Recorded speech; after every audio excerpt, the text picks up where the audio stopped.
آپ کی خالائیں بن جاتی ہیں، ماں کے اگر بھائی ہیں تو وہ آپ کے ماموں بن جاتے ہیں، ان کے آگے بیٹے ہیں تو اس طرف سے کزنز بھی لائیں، پھر باپ کے اگر بیٹے ہیں تو وہ آپ کے بھائی بن جاتے ہیں، بیٹیاں ہیں تو وہ آپ کی بہنیں بن جاتی ہیں۔ یہ ہے کل رشتہ۔ تو والدین رشتہ دار نہیں ہے، بلکہ والدین تو وہ اصل منبع ہے جہاں سے ہر رشتہ جنم لیتا ہے۔ یہ وجہ ہے کہ باری تعالیٰ نے رشتہ داروں کے حقوق کا ذکر الگ کیا، اور جب والدین کی بات آئی تو والدین کا حق باری تعالیٰ نے رشتہ داروں سے بھی اوپر رکھا۔ آئیے اب آپ کو قرآن سے مثال سورہ بقرہ کو پڑھیں۔ باری تعالیٰ نے ارشاد فرمایا وَإِذْ أَخَذْنَا مِيثَاقَ بَنِي إِسرائِیل، فرمایا یاد کرو جب اسرائیل سے بڑا پختہ ہے لا تعبدون الا اللہ، کہ اللہ کے سوا کسی اور کی عبادت نہیں کرتے، وَبِالْوَالِدَيْنِ إِحْسَانًا، اور والدین کے ساتھ احسان کرنا ہے۔ اور جب والدین کی بات ہو گئی تو پھر آگے فرمایا وَذِي الْقُرْبَى، اور قریبی رشتہ داروں کے ساتھ بھی حسن سلوک سے پیش آنا۔ تو میرا سادہ سا سوال ہے کہ اگر والدین بھی رشتہ داروں میں شامل ہوتے تو جب ذی القربیٰ کہہ دیا تھا تو الگ سے والدین کا نام لینے کی ضرورت نہیں ہے۔ اللہ نے والدین کا نام پہلے لیا، باقی سارے رشتہ داروں کا آپ سورہ النساء کو پڑھیں۔ فرمایا وَاعْبُدُوا اللَّهَ وَلَا تُشْرِكُوا بِهِ شَيْئًا، فرمایا اللہ کی عبادت کرو،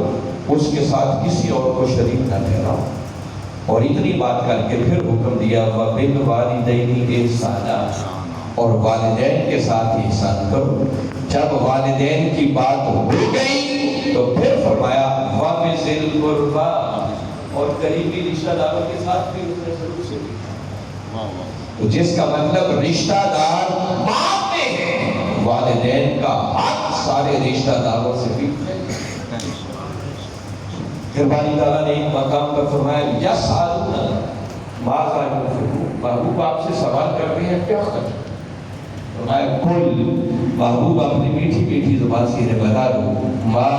انفقتم من خیر، فرمایا تم جو کچھ بھی خرچ کرو گے یہ خیر ہی خیر، خرچ کرنے میں خیر،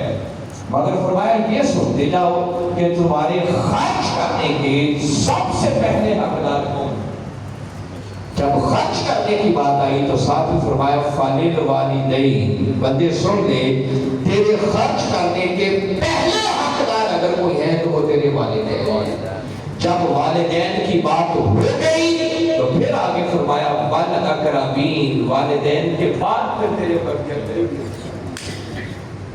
تو میں نے قرآن پاک کے 3 مقامات بتائے کہ قریبی رشتہ داروں کا حق بعد میں ہے، اللہ نے والدین کا حق ان سے بھی پہلے۔ تو ذرا ایک لمحے کے لیے چشم تصور میں لاؤ کہ اگر قریبی رشتہ داروں کا کوئی حق ادا کرے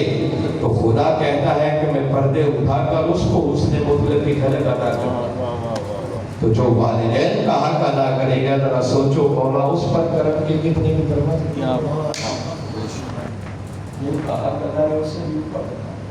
اور دیکھیں میں نے جتنی آیات پڑھی ہیں باری تعالیٰ نے ہر جگہ پر اپنی توحید کی بات کی، اپنے معبود ہونے کی بات کی، اپنی عبادت کرنے کا حکم دیا،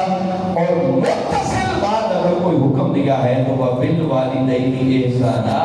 کہ والدین کے ساتھ احسان کرنا ہے،